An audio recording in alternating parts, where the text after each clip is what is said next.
the open board meeting to order. We respectfully acknowledge that we are meeting on the traditional and ancestral lands of the Coast Salish people. Moving to adoption of the agenda, and just one agenda change under number 4. B, please delete, and C then becomes B. Looking for a mover for the agenda, Trustee Schmidt and Trustee Thorne. All those in favor, motion carries. Moving to minutes. Minutes of the April 4th, 2017 open board meeting, moved by Trustee Doman, seconded by Trustee Schmidt. All those in favor, motion carries. Moving to minutes of April 27th, 2017 special open board meetings. Moved by Trustee Schmidt, seconded by Trustee Doman. All those in favor, motion carries. Moving to item 4, recognition and delegations. And the first group that we have with us this evening are on the Nourish Cowichan Society. So if you'd like to just come forward toward the end of our table, you have 10 minutes for presentation and then time for the trustees to ask questions or make comments. So welcome to our board meeting. And Lisa, are you starting? Thank you. Welcome. Thanks. Hello, and you'll be shocked to see I have notes in my hand this time. Those of you that know me know that's not normal behavior, but I wanted to make sure that I did this deserving job justice. So hello, Chairperson and trustees and board members. Thank you for this opportunity. And I do embrace this as an opportunity, even a privilege, I would say, to introduce some remarkable women to all of you today. They're all cowering behind me. There, so you can see how remarkable they are. So first I wanted to particularly introduce my friend Fatima Silva, who's an amazing and creative cook, a talented businesswoman, but there's more. Both of my personal children work in her restaurant, Vinoteca, and we have a running joke that they are also Fatima's kids. In fact, she'll refer to me as the mother of her children. But that's the thing. That's the thing about Fatima. Every child that enters Fatima's life becomes her child. And so, one day, several years ago, Fatima discovered that despite the fact that our valley is rich in resources, a verdant paradise populated by kind and caring citizens, there were children who were hungry. And that was not okay with Fatima. This is not what she wants for her children. But I'm getting to her. I'm getting to all the other remarkable ladies. In conversations with other like-minded people, like my other friends Dina Holbrook and Anita Carroll, who are equally marvelous and equally had the need within them to help the children of the valley, Nourish Cowichan was born. Before I hand this over to the ladies, now Fatima doesn't enjoy the spotlight as much as I obviously do, so she may be handing this off to the other ladies. But I was hoping that my introduction would take, and she was actually hoping that my introduction would take most of her presentation time, so we'll see, I'll speed this last bit up. I would like to respectfully ask the board to support this program that has the goal of changing lives for our learners, for all of our children. So I'm not sure if Anita is going to start, if Anita is going to start, or Dina is going to start, but I'll let you arm wrestle it out. Absolutely, thank you very much. Welcome. Thank you for that great introduction. I think I'm going to have to adjust it a little bit. How can you tell I'm a nurse as I stand here with my clipboard? I just want to thank all of you for taking this time to allow us to come and share our vision of how we plan to nourish School District 79. I am Dina Holbrook. This is Anita Carroll, and of course behind me is Fatima De Silva. I want to start first with just sharing a brief history of how we came to be. When Fatima and I first became aware of this, Fatima had Bistro 161. She was opening her doors at that time and feeding the homeless at the restaurant. I had just come back from Kenya, and I had been there feeding and educating children to come home to find out what the child poverty rate was in our valley. So the two of us teamed up. We knew we had to do something about this, and very quickly in the door came Anita Carroll, who helped us and was very instrumental for us to find our pilot school. And with that, we sat and had a conversation at our pilot school with the principal. And from that, our first trial was born. So our first trial happened on November the 2nd, and as you can imagine with the trial, it was really bumpy. It was bumpy for staff, it was bumpy for us at Nourish. And in fact, at that time, we didn't even have the name Nourish. We were just 3 ladies going out and wanting to feed some kids. So we went out and we did our first breakfast sandwich, and I'll tell you, the donations that came in from this community were absolutely amazing. We were able to provide a breakfast for $1.04 per child. And that breakfast consisted of a hamburger bun, both top and bottom bun, scrambled eggs, tomatoes, cheese. We also had a fruit salad with an apple quince sauce and a glass of milk. That morning, we fed about 90 to 100 children, was what we had allotted when we went in that day. So with all the bumps in the road, we went back to the table and thought, how are we going to make this work with this school? How are we going to make something unique? We can get our delivery system out there, and we'll be extremely accurate and make it easy for the staff and nutritious for the children. So we went back at it again on November 22nd, only 20 days later. We were able to deliver a seamless breakfast with the help of the school staff. And with that breakfast, it was French toast, 2 slices of French toast, 2 turkey sausage, the fruit compote on top, and again with the apple quince sauce to flavor the French toast rather than using a syrup, and again another glass of milk. Of course, with all the donations we've received from the community, that was a 96-cent breakfast per child. Isn't that amazing? What this community can actually come together to do. So after all of that, we then decided it was time for our first fundraiser, and we were kind of crossing our fingers hoping, oh, maybe we'll get 30 of our friends in here. After we kept reprinting and reprinting our tickets, 120 people later, we raised enough money to provide 4,000 breakfasts. Isn't that fabulous? Mm-hmm. And we still have some donations rolling in. So we had started serving breakfast at our pilot school on February 16th. We committed to 2 breakfasts per week, but we've actually been able to bump that up to about 3 to 4 breakfasts per week. So it's actually been quite amazing. So this whole idea really began for us on the 12th of October.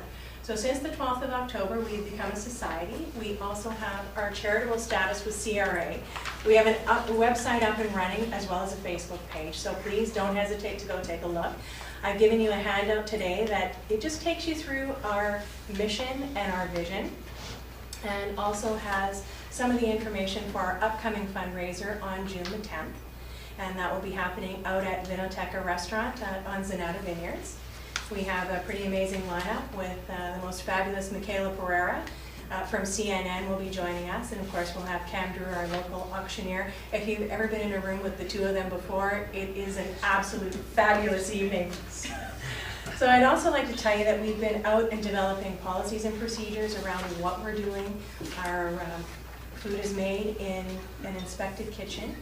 We have the travel policy and procedure, and we're working quite closely with the school to make sure that everything that we do there is unique and fits them.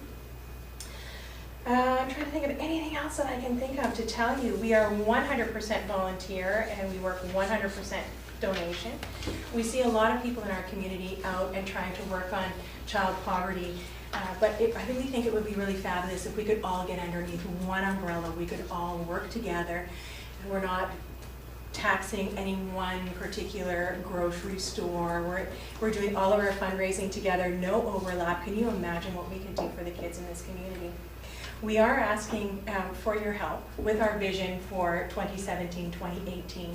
We would like to, at our pilot school, be able to provide 5 all-inclusive breakfasts, and also take on 1 or 2 more schools where you may find that the children would most benefit from the service that we can provide for them. It may only come out as 2 or 3 items per week, but it's a start, and then we'll build from there. We're also doing some pretty exciting things with Anita's students from VIU, and I'll let her speak to you on that. I'm going to be really brief. You can ask questions. So I've been going to Coheman Elementary for 5 years with nursing students. And in first year, the nursing students are doing health teaching, and then in third and fourth year, they do more in-depth health teaching, and then they do research and writing for grants. So this is where the fourth year students coming up this September, they're going to be writing a grant we're going to be writing a questionnaire / survey to find out what the teachers' feelings are about how the students are in the classroom after they've had breakfast, to see if there's a change in behavior, which I can already say, being there with the student nurses, I've seen a huge difference on the days that these meals are coming through. They do have an oatmeal program there, but all those extra things that Anton was hiding in the muffins and all the other foods, I think there was turkey sausage with that first meal as well. You're right, They there used was. the turkey sausage there, and the kids devoured it, so it's really good. So we're seeing the impact from a nursing and health promotion perspective. And of course, I'll just get on that rant about health promotion because that's my passion in this community. So it's been great to work with the ladies and doing this. So the students are going to be doing a qualitative / quantitative research, and it's all going to be through ethics. There'll be nothing with children being harmed, and I have no problem sharing any of that information with any of you who need that. I have their working document here, and these students are actually done their semester of schooling now, and they're still coming to meet with me to do this, but they've also got that maybe from them about community development and what they can do. So it's a really great team together. So, if there's any questions or anything else that you want to add? Well, just before you do that, I'd just like to acknowledge that we haven't heard from Fatima, but and we know all of the great food that she prepares for the community and the community service that you're involved in the community. And if you'd like an opportunity to say anything, this would be it. No, I think my co-founders pretty much covered all the bases and the work we're doing. One of the biggest reasons that we went from having those first meetings and we're going to do a pilot project to this needs to be bigger than that was as we sat on the first meeting with Mike Koheman, it was identified many problems we were facing, that the complex of poverty was way bigger than we actually knew. When we went there, we were thinking doing one school. None of us thought that 3 weeks later we'll look at each other and say, okay, Pandora's box is open, we're going to go through this door, and within no time we realized we needed to form a society. There's issues of accountability that we're starting, at the beginning we were standing out of our pockets. Mostly Dina and I were shopping and doing this for the trials, and within no time we were getting people coming to us and wanting to be part of it, wanting to help, and sometimes we had to handle other people's money. So it was issue of accountability. So we quickly, very quickly, formed a society. Our first trials were in November. By December, we were a registered society, and we look at each other going, we need even to go farther and bigger than this, because there was issues that, like Anita brought up, of nutrition. And there's so many issues that were coming up to us that we realized we needed to become our own charity. And we're still amazed that how fast the whole process went.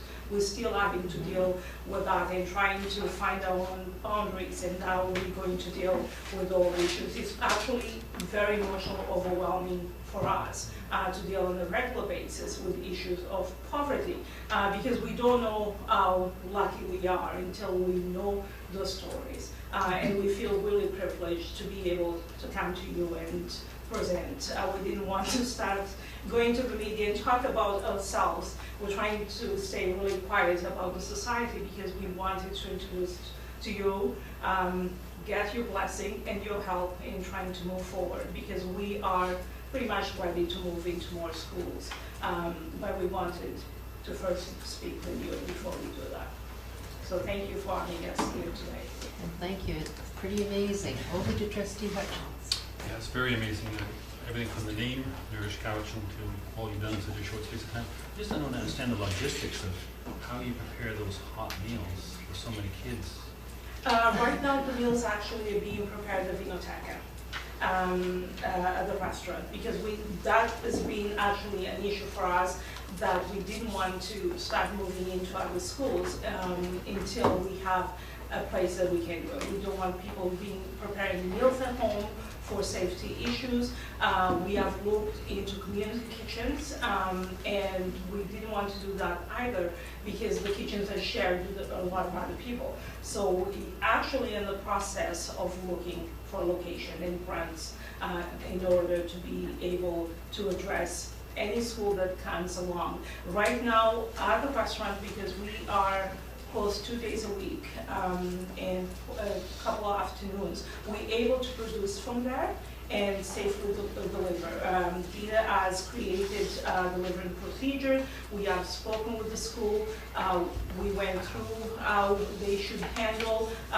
Dina got them even logs for temperature logs for the refrigerator, so they don't get anything more than once or twice a week, and it's to be used within that week. So we've been trying to go through the procedure with them in food safety. Thank you. Thank you. Trustee Schmidt? Well, you guys have totally done something that's always touched my heart. Wow, thank you. My question is you keep saying you need our support. What is that you need? To help us select the appropriate schools, the schools where children will benefit most by what we can provide for them. I think at this point that is huge, yeah, absolutely, so the right schools are selected. Thank you. Trustee Thornton? Trustee Thornton, yes. I want to congratulate you for what you're doing. You know, it never ceases to make me emotional when I see people who love children and do what you do. It's one of the most amazing things about being in the Cowichan Valley.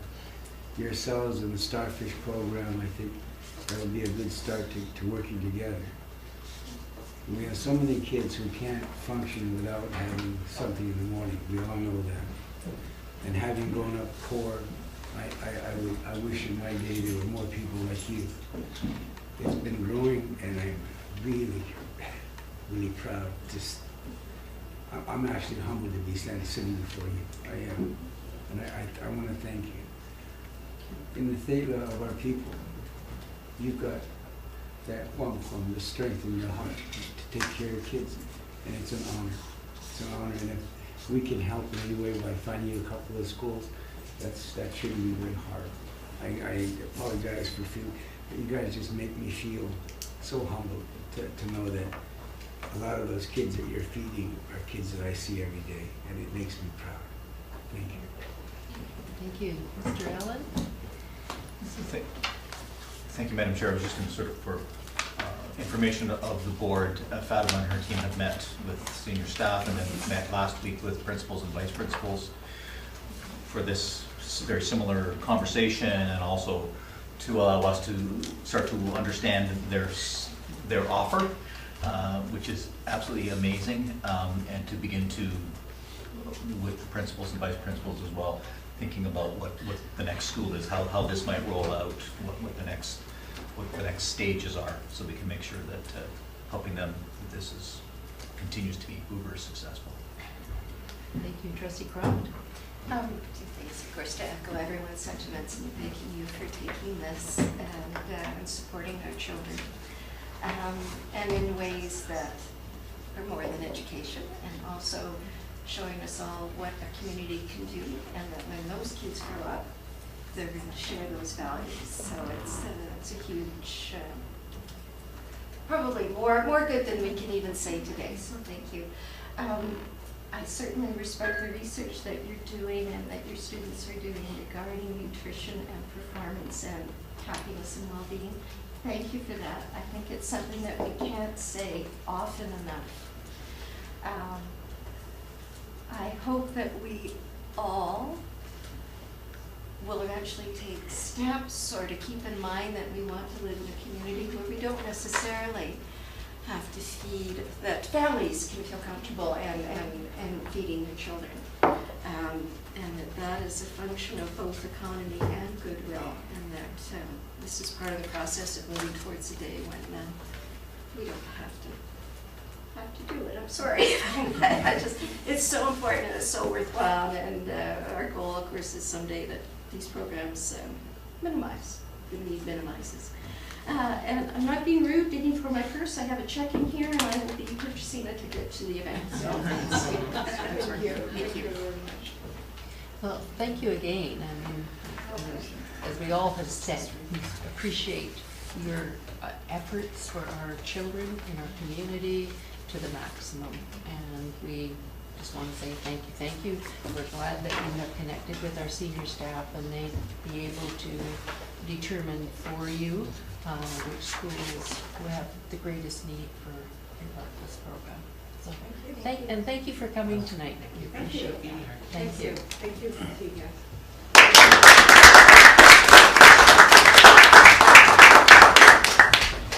And our second delegation, just as exciting I'm sure, is Dr. Paul Hasselbeck telling us about overdose response. Madam Chair, trustees, and the administration, and your honored guests. And after that, I'm really feeling I'm going to be a downer. That was pretty good. Yes. Multiple typos on my opening slide as well. I actually would like to come and talk to you about what's going on with the overdose problem. We sometimes call it the opiate crisis or overdose epidemic. And many of you have probably seen a slide along this line. These are fatalities from overdoses that are happening in blue on the island. And in red, it's the lowest geography I can give you, which is the central island, not including Nanaimo. So it includes the Cowichan Valley. Cowichan Valley is about half of that.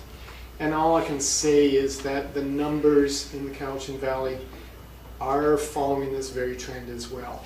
2016, a significant increase. Since November of 2016 and extending through the last 3 months, we've seen an even further increase happening. So this is not an issue that is going away, and the real focus has been on what's happened during these last 12 to 15 months now. Realistically, we knew this was coming about 3 years ago, but didn't know how bad it was going to be. When people start talking about how big is the problem, well, we can make some estimates. Those estimates are made on the basis of reasonably good information. They're very conservative. So if you look at numbers up here that say there are about 600 injection users, 350 of those are using multiple times a day. Many of the others are also using on a regular basis. Regular could be as much as daily. That's what a dependency disorder is all about. That 600 is probably a very conservative number. Okay, it's substantively more than that in terms of if you start talking to people who are working with the clientele at this point in time. There's about an equal or slightly larger group out there that are using another form of illicit drug, but not injecting, whether that's a stimulant like cocaine or is using orally some of the narcotics as well. So they may have a narcotic dependency disorder. So again, we start talking about the size of the population, and I only put that in the context of what does cannabis look like relative to utilization in the valley for the last year. And we expect that that's going to be another issue. Within the Cowichan Valley, we saw on average about 3.5 to 4 fatalities a year for the last decade, up until 2016. As I kind of alluded to, in 2016, we saw a very significant increase. Most of that actually happened in the latter half of 2016. And it's just staying unabated at this point in time. The good news is we still see the highest rates happening in the larger urban settings, but Cowichan is becoming a small city very quickly. Okay, a little bit less than the island average at this point in time, but that rurality, or perhaps the relative protectiveness of being between two large urban settings in the past, I think is on its way out, and this has now become a real live issue as an urban community. For each of those fatalities, we see in the order of 20 to 30 visits to the emergency room, about an equal number that we now know are occurring in the community that don't actually come to the emergency department, but actually get treated in the community. That proportion is going higher, so we're now talking in that range of 50 to 70 overdoses occurring for each of the fatalities. It does mean we're going to see somewhere in the neighborhood of 4,000 overdoses on the island this year. This is multiple times what we were seeing a few years ago. This is truly an epidemic in its development and is expanding at a fairly rapid rate. This isn't something that's just creeping up, getting a little bit more each year.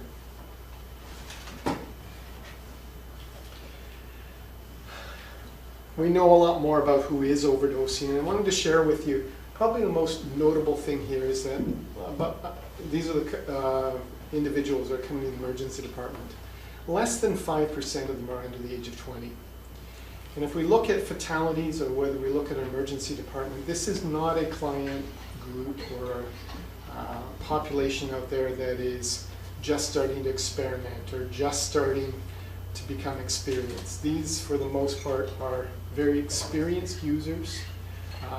If we look at some of their records, we're talking years and years of utilization of drugs. It's the drug product that has changed, not necessarily their dependency on it that's changed more recently. And a definite predominance of males, about 4 to 1. Most of them in that age group of 20 to 60. We also know that most are still using alone, or at least half of them. Half of them are occurring or more in their own private residences. That suggests that these are, for a good portion, a fairly functional population. These aren't necessarily the individuals that you might think about when we're talking about street-oriented users and use happening in sort of in the backwoods, in the back marsh here.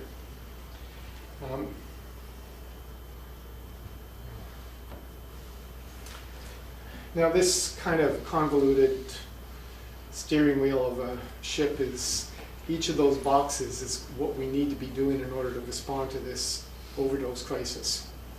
Each of those boxes probably needs its own plan. And I share it not so much to show you how daunting it is, but that there is no one single solution. The areas in yellow are in part the things that you, as a board, may have some interest in being aware of and understanding what's going on. Okay. So there are some things, particularly on the treatment side, for those with a dependency disorder. Yes, you might have some interest, but others are going to be taking care of that. And so each of us has to take a look at how we contribute to the steering wheel here, can get a sense of how we're going to come up with a solution. And that solution is something that is going to be couch independent. It's not something that is going to get imposed by the ministry, Island Health, RCMP, or any one particular agency. It's all of us coming together around the community here in order to come up with appropriate solutions. Key areas that I'd like to flag on for you. One is very much the awareness and destigmatization and a big increased understanding that dependency disorder is a chronic illness. This isn't a choice for a user about when they're going to have the next hit. It's not something that they choose, yes or no, I'm going to quit tomorrow. There are significant withdrawal symptoms associated with narcotic dependency. And if there isn't an ongoing provision of that narcotic, those withdrawal symptoms are quite problematic. And it's the reason for the dependency. So individuals who have a dependency disorder have to keep coming back and getting some sort of relief from the development of withdrawal symptoms. They're not necessarily getting what so many people have, that misinterpretation that they're after a high or some sort of drug-induced state. In many instances, they're actually not achieving that any longer. They're merely protecting themselves from the development of withdrawal symptomatology. We also know that there's a lot of rhetoric happening within the community in the Cowichan Valley, particularly with regards to it's them. They're the ones leaving the needles. Fix it. it's not my problem, it's somebody else's problem. And all I'm gonna say is get over it. This is the big city issue. Okay, if you don't want a big city, then, but you are a big city now. Okay, it's not anything that anybody else has done. It's the natural maturation that's occurred in the urbanization of the Cowichan Valley. Okay, it's not about the harm reduction supplies going out. It's not about a different type of clientele. It is actually just the urbanization of the community that's the major driver. We do want to support students in making healthier choices. Okay, perhaps they're getting more exposed than any of us ever were as students or as youth. That could be a good thing, or perhaps it's not. And I do want to share that there are a variety of new curriculum coming out, or supports for teachers that you should be aware of and probably encourage their utilization. There's also a series of resources, and I haven't put them up here, but the government of BC has an overdose page, Island Health does.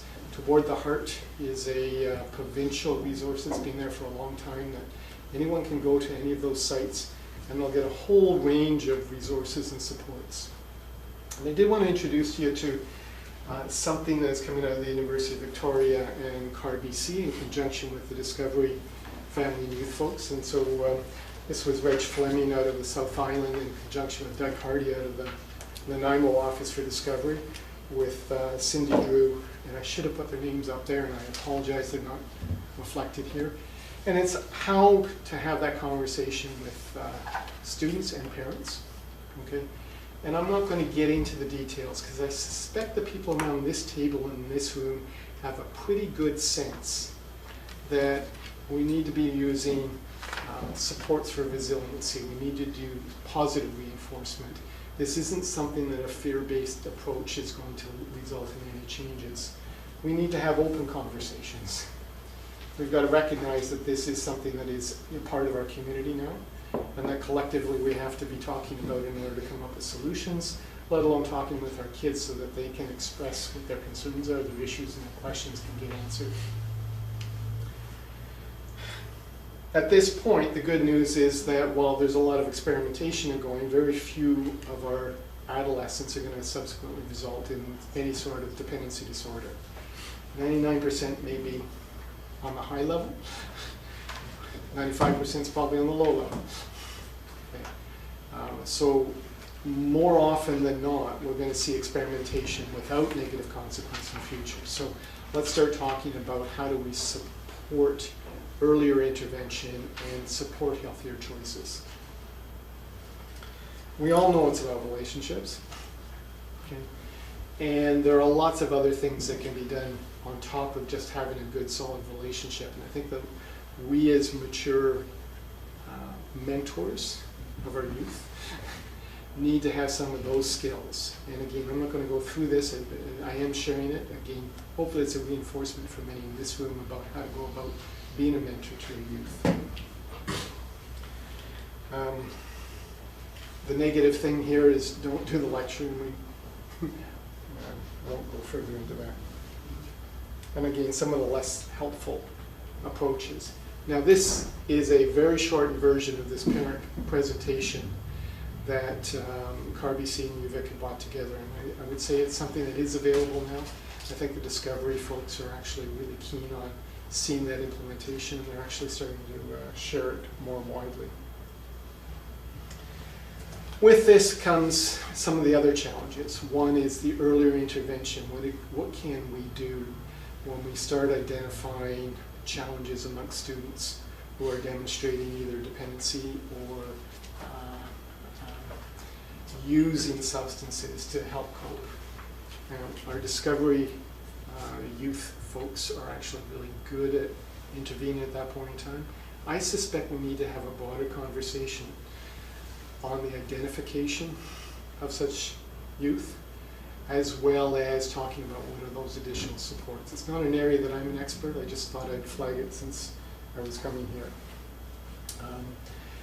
I know that there's been lots of discussion, and one of our first real successes on the island was the amount of naloxone, which reverses the symptoms of an overdose very rapidly without long-term consequence. We've distributed somewhere in the range of 9,000 kits already. The province undertook a significant risk assessment in the school setting because I think there's lots of concerns about what's going on in the school, at least at this point in time. Schools themselves are not perceived as being a risk setting.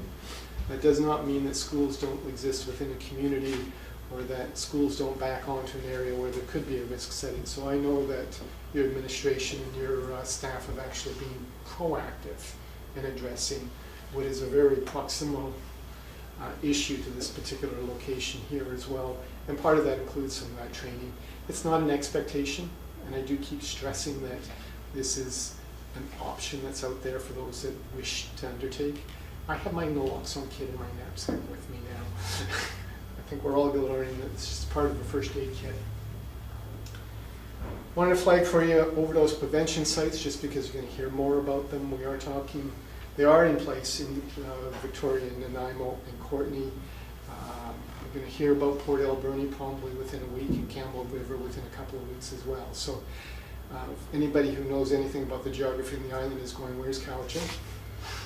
Okay, and I think we're going to hear more about that in the upcoming weeks as well in terms of that conversation. So we do need an overdose prevention site.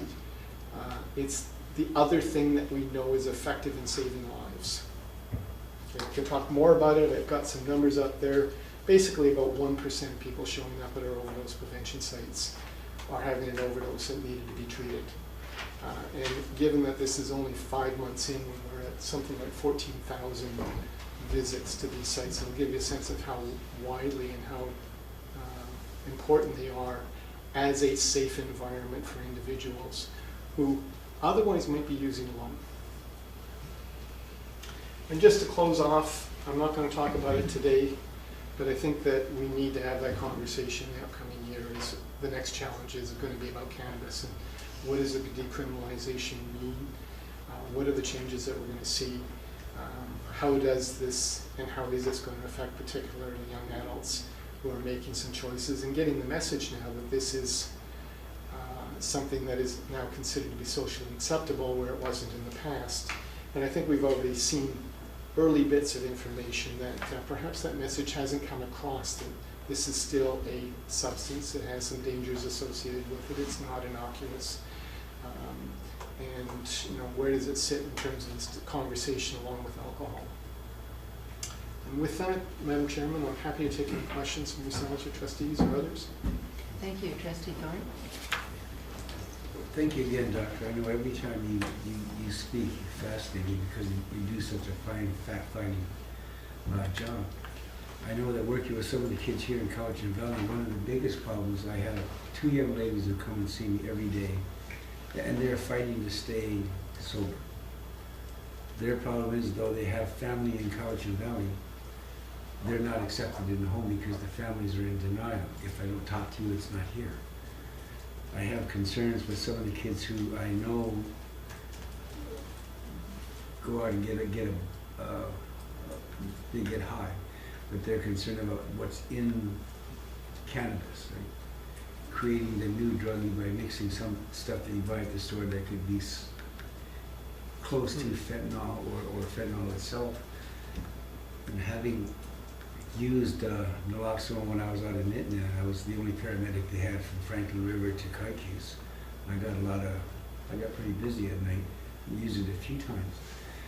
And I see its value, and I really appreciate what you've done, the information you brought. Scary though it may be, it's a reality that we all have to face.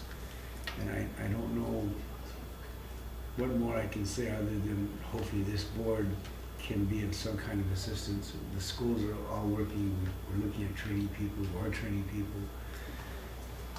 And it's a sad situation. I wish we didn't have it, but we do have it. But I just wanted to say thank you for the information you've given us again today. Thank you. Thank you. Other questions? Trustee Hutchins? Thank you, Madam Chair.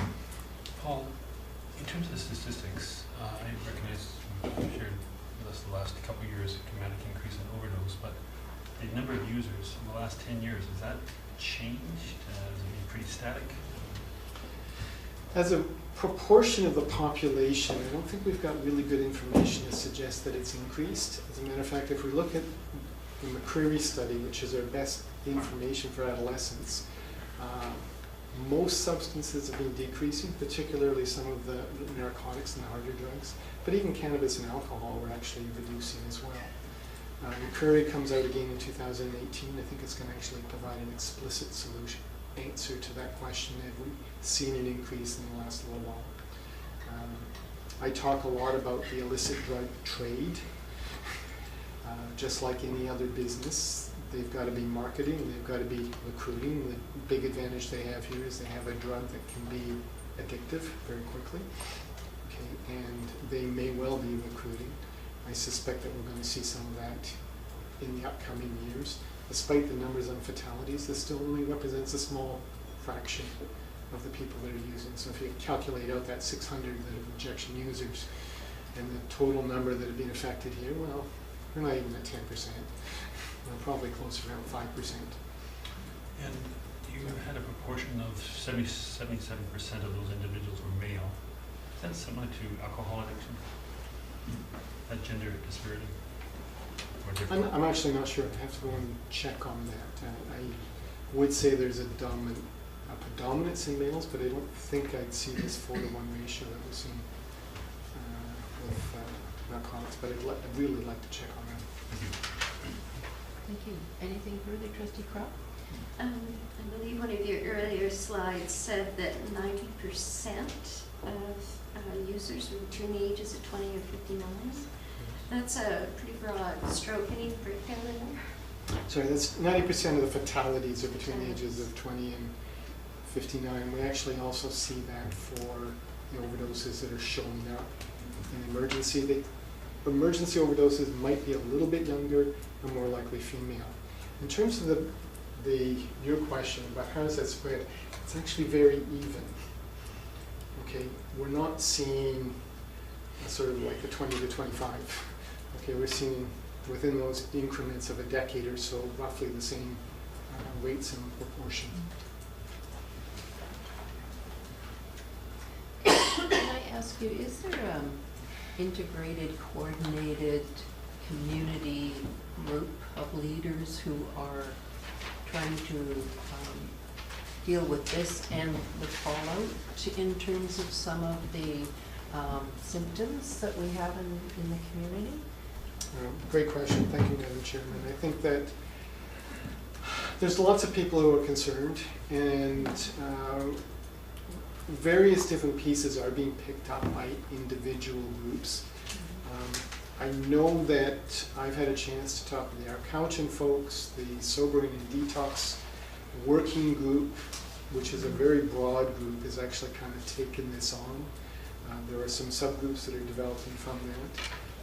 I will continue to support a more integrated approach. One of the questions that I ask governance bodies is, yes, we have a nice little steering wheel of that model there, or a helm. I'm not sure who's behind that helm right now. And it's a fair question. I do think that we will only figure that out within each community by who rises to the leadership role. Okay. We have a role to play. I might say I have a role to play as your medical health officer to be sure that that helm is actually getting steered in a certain direction. Thank you.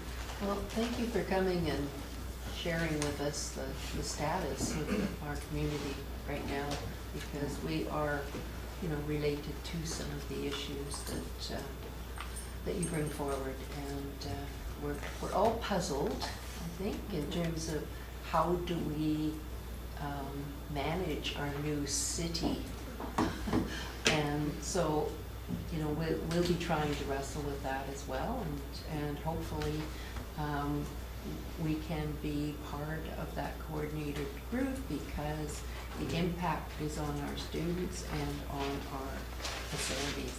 So we will be listening for how we can move into be part of the solution for all of us. Thank you very much, Madam Chairman. Thank you. Okay, back to the agenda to report on the closed meeting. Pardon me, Mr. Sandquist. Thank you. Prior to this meeting, the board met in closed session. Their business included multiple human resource and property issues. Thank you. Item 6, old business, A, the action list on page 11.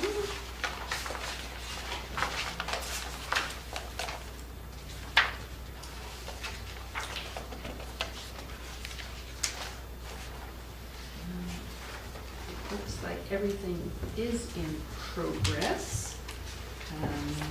Hopefully we can have something at the end of the progress by next month. Any questions? Okay. Moving to Superintendent of Schools, Mr. Allen. Thank you, Madam Chair. Begin with a bit of an update, and in the interest of time, I might move through this piece a little more quickly. You see behind our fine assemblage on the block some, thank you, Vanna, some posters that have been just hot off the press through our dual credit and careers and transitions folks with our kids, their stories, quite excellent.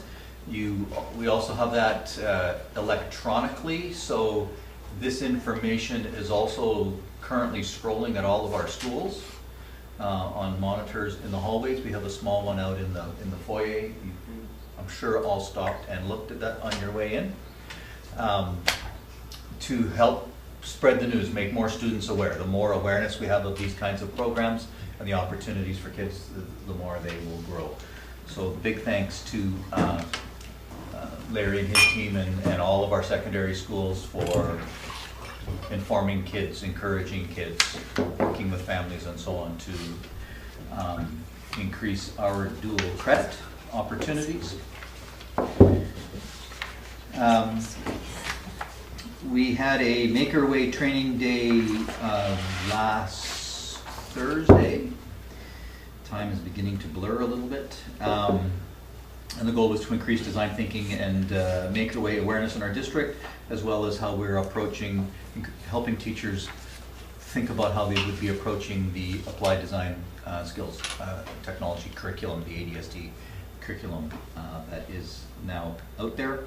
And this combined with the grant that we talked about last time we were together, the YTCEP, hope you don't ask me to explain what YTCEP stands for. It's a youth training grant that we got $200 and some thousand for, spread over 3 years, beginning to put carts and some of these materials and opportunities in schools for our kids to work with. That's all. The adults need to know what to do with those things when they come to the school, so that's all down that road to make our way work. Francis Kelsey, just to highlight the Streams and Trails program. It's happening at Kelsey this semester. Enrollment of 50 kids in grades 10, 11, and 12. It's the first time that we've offered this at Kelsey. It's similar-ish, sort of a blend of land-based and story trails. It's kind of in the middle of that. It's not one or the other. It's sort of a blended version of that. This term, term 2 courses are Earth Science 11, Communications 11, and Geography 12. Are taught in the classroom and out on the land as well throughout the week. And after spring break, the group moved on to far more out onto the land, planning new trail routes on Polara Hill. So they're designing and working on the planning, not just the labor, but the planning of how that would all look. And that's being done in conjunction with CVRD. Because this is a project for and with them as well. So a really cool example of sort of our continued work in that area. Bench Elementary are looking at ways of increasing multi-age activities and opportunities in project-based learning around student passion. in their school, and a full day K-7, the full school K-7 participated in 17 activities this year, April 21st and 28th. Community members, along with staff, co-planned and facilitated geocaching, philosophy, cooking, wood crafting, rugby, Spanish, beekeeping, etc. Quite a wide range of things that interest our kids, because certainly I would be taking the philosophy part. I do have a degree in philosophy. And Bench is hoping to expand the multi-age activity choices, next year. So this is, how do we deepen that? How do we get more of that? So those aren't just events, but those actually become part of our practice. Chemainus Secondary, just to report quickly on Earth Day and BC Lions visit. The Chemainus Secondary students celebrated Earth Day wearing green and completing a community cleanup, where they worked around the community to help clean up, part of their social responsibility. Thanks to teacher Nancy Henry for that. And 3 players from the BC Lions visited Chemainus Secondary to speak to the students about positivity, teamwork, and personal responsibility. Great visit, as those always are. Lake Couch and School outdoor learning project called LCS Grows, and the SD 79 annual Slahal or bone game tournament happened this month. So awesome, great opportunities for kids to get together and do some learning there. Sounds exciting times in our schools. It's wonderful. What's going on? Yes. Any questions or comments? Trustee Brown? No, I just want to say thank you to our superintendent, the teachers and principals that are making sure that these kids have opportunities to get out of the classrooms and to learn and experience and meet new people. It's just wonderful. Thank you very much. Thank you. On behalf of the board. I want to know who won the vote. Oh, Oh, yeah. Do I? I can answer that question. So I think we know the answer then. Couch and Secondary came for 2nd and 3rd. Yeah. Oh. I wasn't going to say, but since you asked. Told me. But more importantly, they had lunch together afterwards. Very cool. okay, thank you. Moving to water testing results. Yes, thank you, Madam Chair. You have in your package, we tried to make it even smaller. Yeah. This is However, we couldn't reach the limit of our smallness. So you see before you a briefing note that summarizes the data in the large sheets.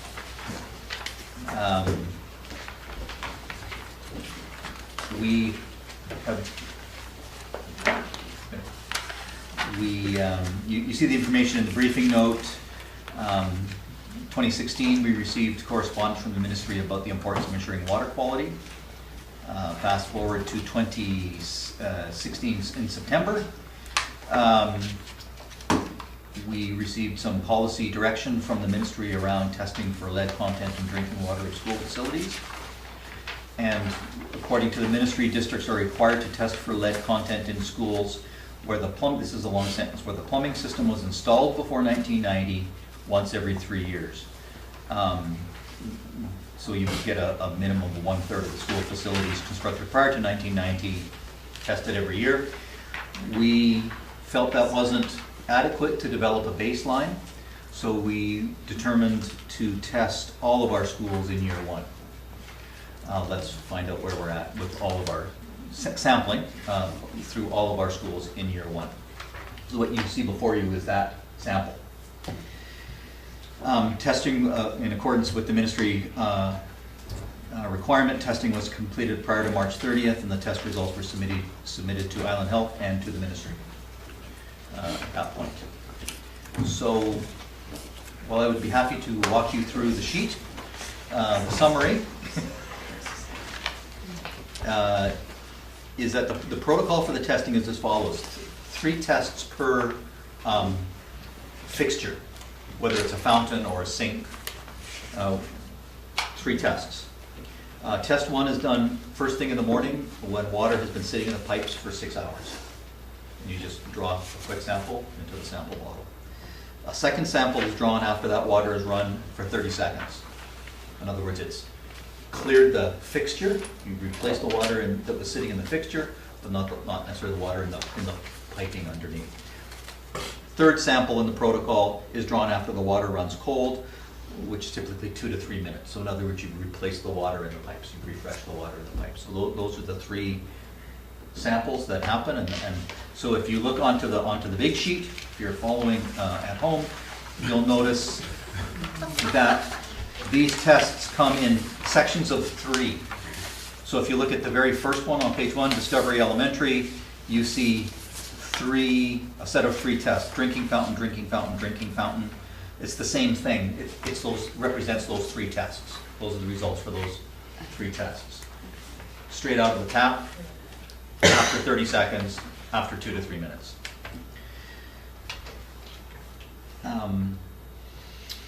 So we did those tests, and samples were sent off to the Maxim Labs in Victoria for analysis. A total of 91 fixtures were tested through this process. 27 of those fixtures showed lead levels above the maximum allowable concentration on the first test. That was when you just initially pour out. However, 22 of those fixtures were well within range after running the water for 30 seconds, first thing in the morning, which is test 2. And this actually is a practice recommended by Health Canada for all fixtures all the time, in your home, everywhere. You shouldn't just drink out of the tap, you should let it run for 30 seconds, first thing in the morning. Clear the water out of the fixture. So that's just common, that's recommended by Health Canada for everybody.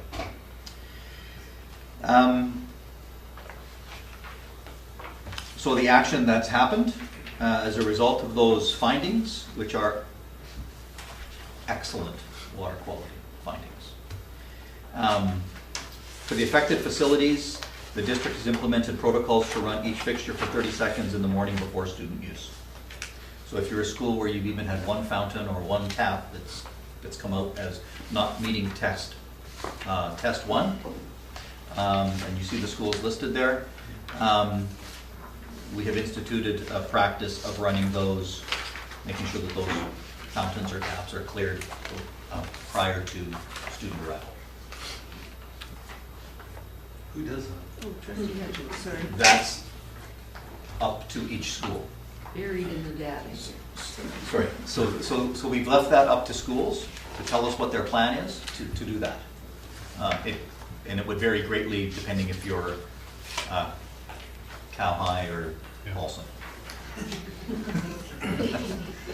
It could be range from you have a few students that arrive early on that first bus, and you co-op them in, and you get a little program going where they're going to run the water. They get a stopwatch to run the water for 30 seconds, report back to the principal, and clear the fountains. We're also investigating a system flush process. I'm skipping ahead in the note. That are relatively new on the market, that sort of go on the end of the line in the plumbing world. And I may have taken philosophy, but not plumbing. The end of the line in the plumbing world, and they can automatically flush the system every morning.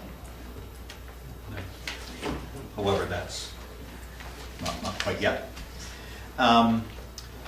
So back to the note, 4 of the 5 remaining samples tested acceptable after running the water for an additional 2 to 3 minutes. So the vast majority of those samples were fine after 30 seconds, either fine initially or fine after 30 seconds. And we have a program in place to mitigate that.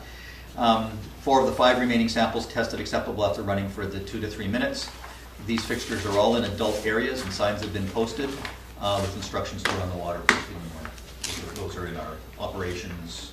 Sink is one of them, etc. So those are all not in student areas of the school or of our facilities. And at Discovery Elementary, the sink in the pack room showed unexplainable numbers, a very bizarre set of 3 numbers that bounced around, and they needs to be retested. So it was just something was weird. So that sink was immediately disconnected while we pursue further testing. We just couldn't explain, nor could the lab explain those readings, and those are just weird readings.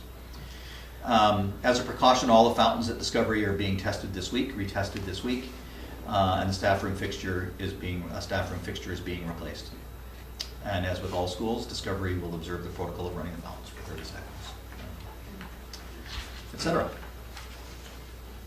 2 water fountains at Chemainus Elementary had readings, and they have been immediately decommissioned pending further testing, and will likely be ultimately replaced. Thank you. But I was just going to say, just the last paragraph, just to be really clear on this, in addition to implementing the flushing protocols and the continued testing and monitoring, we're looking at those auto flush systems for schools. Again, that's sort of new information for us as we're seeing if that makes sense. As well as a replacement program has already begun to swap out those fixtures that require the 30 seconds of flushing. That will take a while, and while we're in that process, the flushing will stay in place. So again, to be clear, all those fixtures after 30 seconds of flushing, which is just good practice, which we should all be doing in our homes as well, tested absolutely fine. Any questions, comments? And this information has gone to Island Health and Dr. Hasselback as well, and if you would like to comment. Dr. Hasselback, do you wish to comment on the... You put me on the spot the other night, so turnabout is fair play. I really just want to commend, the results are actually really good for the school district, and I think that the plans that are in place are really very acceptable. I'll be the first to stand up and say this is a highly conservative approach that has gotten a lot of notoriety. We don't like lead with kids, period. And so anything that we can do to reduce any exposure to lead makes some sense. The early morning flush has been recommended for literally decades. I think we've just forgotten about that along the way, and it's something that I appreciate Superintendent Allen reminding us again that that's something we should even do in our homes if they were built prior to 1990. Thank you. I'm happy to take any questions. Any questions for Dr. Hasselback? Okay, questions? Just a comment that maybe we need to consider changing some of the sinks in some of the schools, because you cannot. It's easy to gather stuff in the pipes.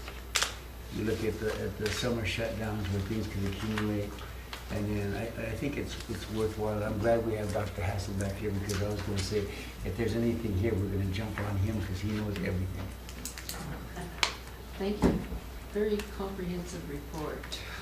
Thank goodness for testing so well. And thank you to Monroe and his team who have taken this on with a passion. When they were the ones who came and said, we need a better baseline, a third is not adequate, we need to make sure all the kids are safe. And so thanks to Monroe and his team for once again leading that charge for us. Thank you, Director Grobe. Okay, moving on. Never occurred to Paul direct this group. Item C, Bill 28, progress and timelines. Thank you, Madam Chair. This is just to bring you up to speed as to where we are at in that Bill 28 process. As you know, and as we chat frequently, it's a rapidly, it's got some short timelines, and they continue to appear before us. So our capital needs request went in last Friday to the ministry, and those were space related. Well, how much space do we need? How much will it cost to put portables, reconfigure classrooms, all those kinds of things that we talked about. That request went in on last Friday, and we hope to hear as soon as possible their response, because we need to start moving portables and getting at that work list. The ministry are expecting a very quick turnaround of approximately 2 weeks, so we're hoping by the middle of May to have received the approval. The request was for approximately $1.5 million of capital work. And luckily for us, those portables, and not all of this is, portables aren't solutions or modulars for all sites, but that we have what we need in stock in the valley, because we are just really lucky that we have that, because there aren't any to purchase in BC, Alberta, or Saskatchewan. So if you want a good investment tip, Britco. Our staffing needs for Bill 28, our initial request is due Friday. And that's our projections and predictions for what we need for staffing in September. We also know, and the ministry knows, that is a somewhat fluid process. As we get to September, those, as always with staffing, may move around a little bit. That's our best guess, based on all the information we have from the memorandum of understanding, our conversations with our local, which again have been frequent and productive, and very much in the problem-solving end of things. How do we, I just can't speak enough to the, if we didn't have that problem-solving approach, we wouldn't be as far along in this as we are. That goes, the staffing needs go in on Friday, but we're all recognizing that's a sort of a starting place. And hopefully that gets turned around quickly so we can begin to hire those teachers. And I don't think the Secretary Treasurer's heard any more word on turnaround time on that list. No, I haven't. The template is complex. It's a significant amount of information that the ministry are asking to verify the difference between what they're considering to be core staffing, what normally would be there without the memorandum of agreement, and the Classroom Enhancement Fund sponsored staffing. So we're having to reconcile between those two sets of data to demonstrate the case. The template is on version 7. It's due at the end of the week, so we're not wanting to start again. We're hoping it's the final version that we can And now... we've only had it for a couple of weeks and it's already in the 7th version. Correct. So I think as they're getting feedback from districts, more questions are coming up around, how do you know this is what we need? We're having to identify the potential remedies in each school as well, so that the ministry has that information collected. It's quite complex, and we've begun the work, and I'm confident we'll be ready by Friday to submit it. Thank you. Trustee Hutchins? So this is a very unusual situation for the district as well as the ministry. They're receiving all this data. Who's on the receiving it? Like, did they hire a whole bunch of new people, or did they? No. Mr. Sanders? They're all familiar names, so I'm thinking the ministry staff are doing it within their... For the facilities piece, it went into our regular planning officer. Yeah. It's going into Not sure he's the decision maker, but that's the door in, so Jason, the names that are familiar to us. So the weekend work and long hours that you have and other colleagues have done will probably be duplicated there if they're going to turn this around in 2 weeks. Mr. Sanders? The capital requests, of course, are on a school-by-school basis. And what's changed from the staffing requests is that the ministry have now also asked for that on a school-by-school basis, when the original template, version 1, was on a district basis, what you would need between the core funded and the classroom enhancement fund. So the information that they're asking for is increased in the level of detail. And I suspect that that's so they can do some variance analysis and say with one school went up from 10 to 14 teachers, 4 teachers, 40%, maybe that flags them to look at it closer than one that went up by one teacher from 11 to 12 teachers or something like that. So they are asking for a great deal of detail on these templates. And again, part of the frustration is the rules seem to keep shifting from day to day, week to week. And every time we meet with our local, the first thing is, what have you heard? And they ask us, what have you heard? And we compare our notes, and where we're in agreement, that's good. And where we have heard different answers to the same question, we go, we better go find a more definitive answer to this question. And that is a little frustrating that some of these, those are all provincial answers. Those aren't necessarily answers we have to figure out locally. Those are all what's happening in the continuing negotiations provincially. So it's a lot of work that they're doing provincially. They're trying to really figure out a big puzzle. We will be ready by Friday. Thank you, and we need to thank our staff, not only our superintendent and secretary treasurer here, but all of the background people, the principals, vice principals. I'm sure there has been innumerable and countable hours going into providing this information that we obviously need, because it depends on our information, the funding that we receive. So we need to really thank you and staff for all the work that's being done right now. Thank you. So what happens next is our own staffing process. Our process doesn't necessarily determine between if those are teachers paid for out of the Classroom Enhancement Fund or teachers paid out of operating. Our processes are just our processes, so then it all kind of has to come together and blend into our district staffing process. Secondary timetabling, I don't know what to say about that. It will be a process, not an event. And to ensure compliance and how we configure that. It's elementary schools, I keep saying, are relatively simple. They're not simple anymore, but compared to the task for our secondary folks who are trying to build schedules and timetables for kids, it's a wild ride. So thanks to all of them, because the dialogue from us to ministry and with our local is also through and amongst our principals as we're all trying to navigate this world. And again, Monroe and his team with Lonnie and so on space, all of those discussions have to happen sort of simultaneously because they all impact on one another. If you change the staffing requirement, you have to change the space requirement, which changes the scheduling needs. And every time you pull on one thing, they all move around. So it's fun. It's an interesting. You certainly become aware of how systems connect, right? And how it's so important to have the information from each one that is aligning, because if you don't, it's not going to work in the end. Not only acknowledging the principals and vice principals, but also one of our education partners, the CBTF, is certainly instrumental here to make this all work, and we really thank them. We're all trying to figure this out. And then September, so we do this build, and then in September, again, as normal, we would see exactly where we're at. A bit more complicated here because we have to see where we're at with operating, see where we're at with CEF, especially the CEF, the Classroom Enhancement Fund.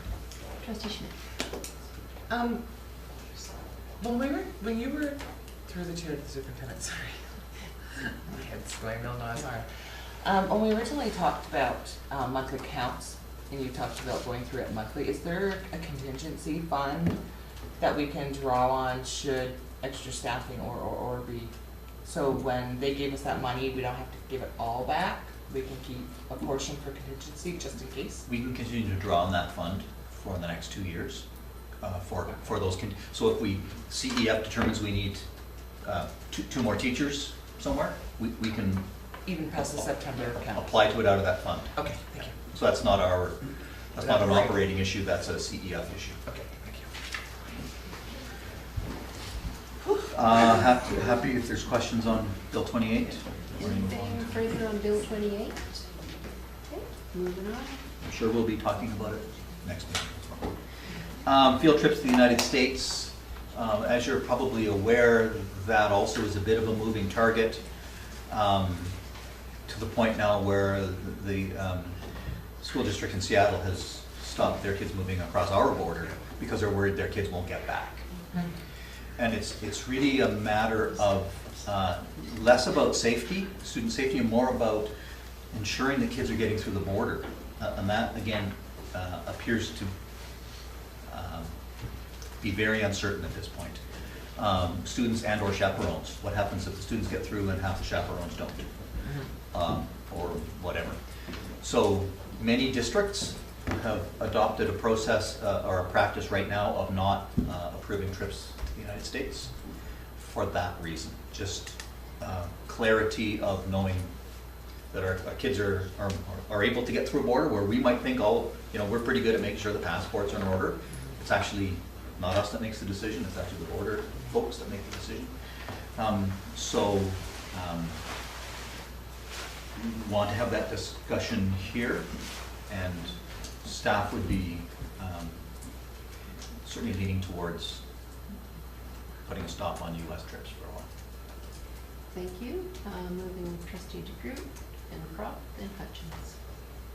Well, I personally would like to make a motion that we stop trips to the States until such time as there's some clarity at the border.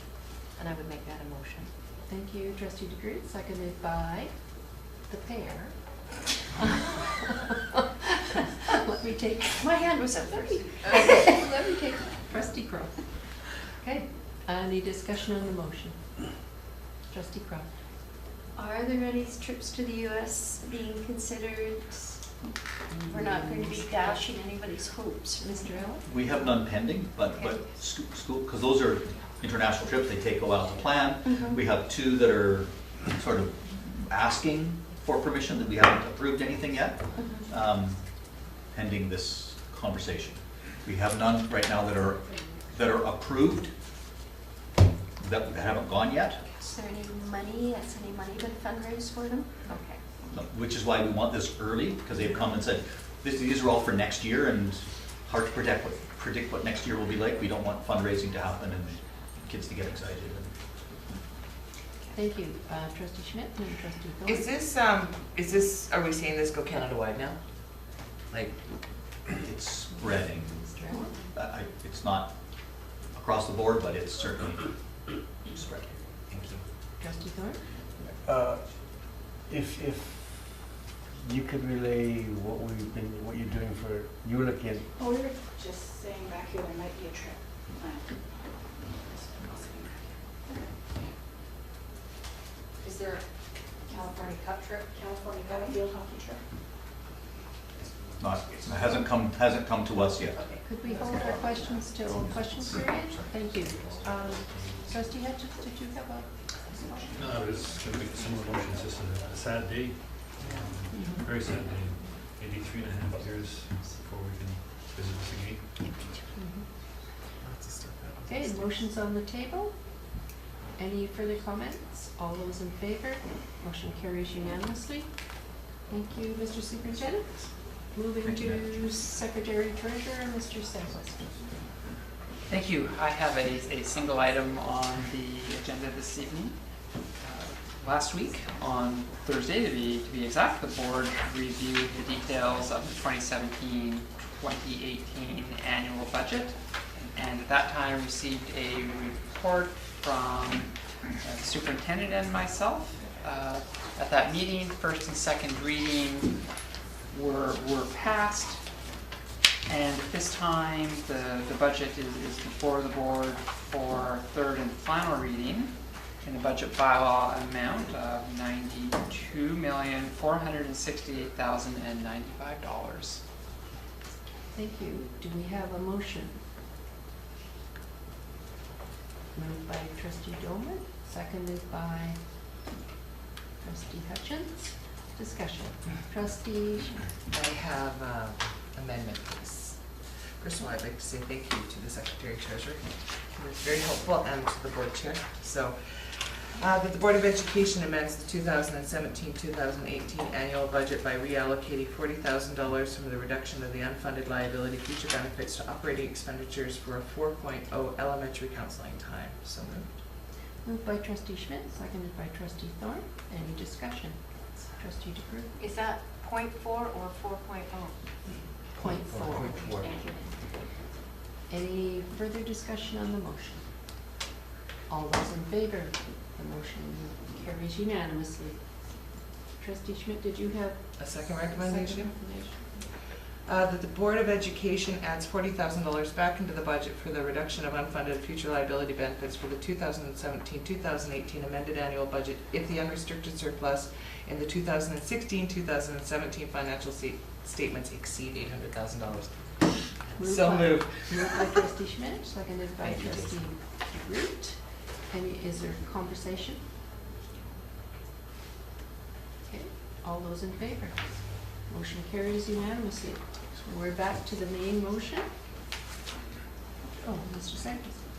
So for clarity, what that motion has done, as you see it before you, there are multiple items that make up the budget bylaw amount. The operating tangible capital assets, the operating reduction of unfunded employee future benefit line, which is currently at $50,000. That line is going to drop to $10,000, and that $40,000 is going to be moved to the top line operating total expenses, bringing that to $78,111,385.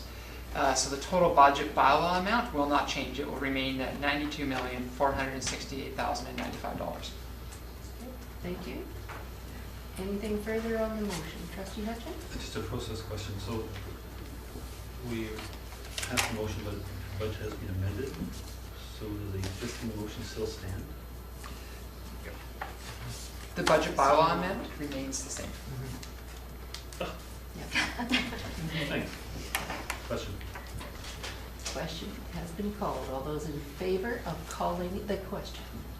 Okay, the question is the reading that's on the board agenda. All those in favor? Motion carries. Moving to item 9, committees and outside organizations. The first is the EDC. Trustee Hutchins. I'm sure I can have 3 or 4. Do I have to do them all individually? Mr. Sandquist, could you advise? Do we roll them together, or should we do them individually? I would do them individually. Okay, back The Board to of Trustee. Education receives the minutes of the March 28, 2017 Board of Education and Business Committee meeting. So moved. Moved by Trustee Hutchins, seconded by Trustee Thorne. All those in favor? Motion carries. Moving back to Trustee That Hutchins. the Board of Education receives the minutes of April 11, 2017 Special Board of Education and Business Committee meeting. Moved by Trustee Hutchins, seconded by Trustee Thorne. All those in favor? Motion carries. Moving to Trustees Thorne and Schmidt. That the highlights of the April 12, 2017 DSAT meeting, that the Board of Education receives the highlights from the April 12, 2017 DSAT meeting, so. Moved by Trustee Schmidt, seconded by Trustee Thorne. All those in favor? Motion carries. Moving to Trustee Croft. That the Board of Education receives a summary of the April 18th, 2017 Advisory Committee meeting. Thank you. Moved by Trustee Croft, seconded by Trustee Thorne. All those in favor? Motion carries. Moving to item E, Trustee Hutchins. That the Board of Education receives the minutes of April 19, 2017 Special Board of Education and Business Committee meeting. So moved. Moved by Trustee Hutchins, seconded by Trustee Thorne. All those in favor? Motion carries. Moving to item 10, which is upcoming meetings and events on page 37.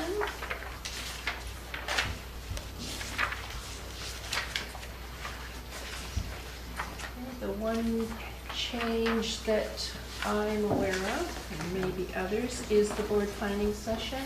We need to move that to another date. Trustee Hutchins? I would propose that we move it to May 18th. May 18th. Prior to DPAC. Oh, 23rd? 20, what was it? Trustee Hutchins, say again the date? Well, I just had a side conversation and it's just not suitable.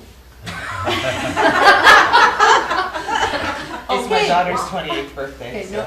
no one has seconded the motion, Don't so it ignore it. dies on the table. Trustee Hutchins, I'm sorry. Okay, the 2 dates that we have, I emailed out as possibilities, are May the 6th, this Saturday, which didn't seem to be overly joyfully received. Or going to already scheduled board planning, which is on June the 15th. Trustee Smith, I just think that sounds like a way better alternative. okay? I second that. Okay. Any comments around not choosing June the 15th? Okay. It's not a comment, no, I just want to say that perhaps that we should allow a little more time as we are Yes. planning to do more work. Okay, and that's true. So we will perhaps order dinner and get through our board strategic plan priorities Work plan. All right. And we have another item there that we need to look at, and that is our board evaluation review. All right, anything else on the schedule? Okay, done. Moving to correspondence from Ann Anderson, which points out to us that the dates were incorrect in acknowledging the passing of Jerry Joyce, and they just suggest that we change the dates in our minutes and move forward. And moving to new business, nothing, question period. Erica. I actually have a question today. Can you please provide some examples of how the budget you just passed meets your strategic priorities? Well, you know, I know that we had asked Mr. Sandquist to look at that as the budget was being developed. So I'm going to ask him first to respond to that question. We have the list. Just to show you how important our strategic plan is, I have examples here. I will share with you because I want to also answer this question. However, staff were the first to be asked to do that directly, so. So if you look at, One of them. sure. If we look at the learning priorities, continue to make sure that we're supporting student choice, dual credit, skills, trades, programs, other choices, clearly supported in this budget. Strengthen the curriculum work, Aboriginal education. We maintained all our staffing and supports in that area. The governance priority, I'll let Madam Chair respond to. District priorities, valuing and seeking out student voice, ensuring that we have supports in place to do that. Small school viability, we have increased slightly admin time in those small schools with single administrators, and have adjusted staffing formulas as well this year to bump up time in those small schools that don't sort of have the, what's the word I'm looking for, the critical mass. To do that where it's easier when you have economies of scale, they don't have that working for them. So that's absolutely true. Improving community awareness and participation in Cowichan Valley Public Schools, supported by the communications person, multiple pathways, choices, and so on. I think that would be supported through things like the additional counseling time, for example, increased counseling time, as well as through the district principal position, the multiple pathways, choices, et cetera, so supported through that. I'm looking for, yeah, I'll just probably leave it at that. And I just look at the governance priorities, and we have indicated that we want to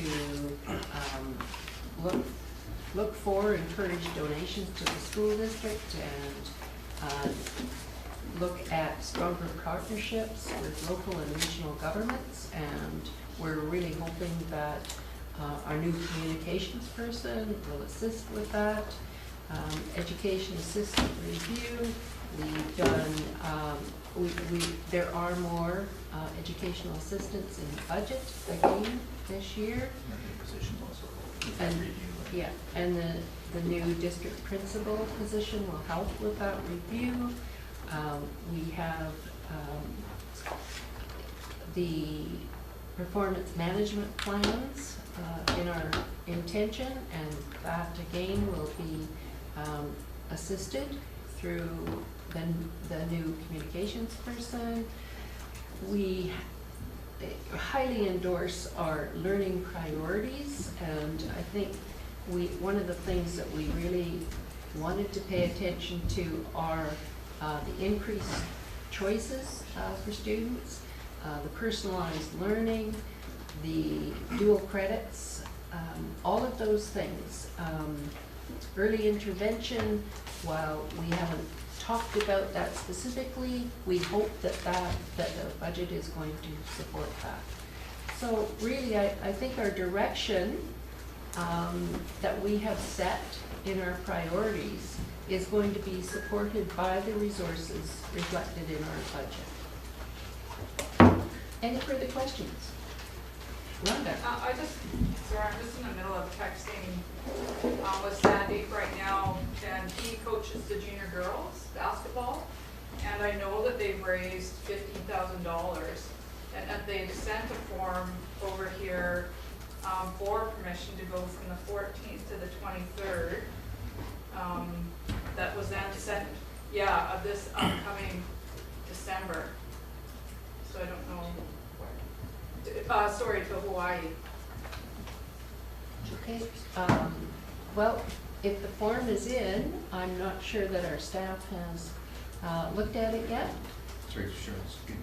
We have looked at it, and we've talked to the principal of the school, and the principal of the school was to relay that our thinking was that going to the United States was probably going to not be happening, and so to let him know that the option of going into the States was probably not going to be an option. So I'm well aware that conversation did happen, so that coach is aware that the strong possibility that it would not be moving forward. And I mean, please let people know that in other circumstances, we really support those kinds of enriching activities. But it's just risky right now. So our apologies. Hopefully there's something across Canada that can be found to give them some experience in sports. Sorry, just in connection, can you please follow up with communicate to teachers then that you've passed this motion so that they're aware that they won't bring forward any more. They're going to need to be aware. We don't want to see continuously, not that we have a whole lot of them, but teachers who might think, oh gee, I want to go somewhere in the States, and now they can't. They need to be told that. So please make sure you communicate that. Do our teachers read the highlighter? Well, I certainly go over it with my executive. I don't know whether teachers do read it, but given that it's the board that's made this decision, communicate to all staff, and I know that that's able to happen via email, would be much appreciated. Thank you for that input. Another question or no? No questions? We also communicate to our principals, and we would, so I think, work on, which we have done already, work with the assumption that this conversation is going to happen at the board table tonight and be prepared. And we would really be working under the assumption, I think, that our teachers aren't going ahead without having those conversations with their principals pretty quickly. But yes, we can also get it out to her. Thank you. Motion to adjourn. Trustee DeGroot and Trustee Dolan. All those in favor? Motion carries. Thank you. Should I have more time to answer? Should I have more time to answer? Not tonight. We never go. Not, I'm sorry, I do remember going to one of you.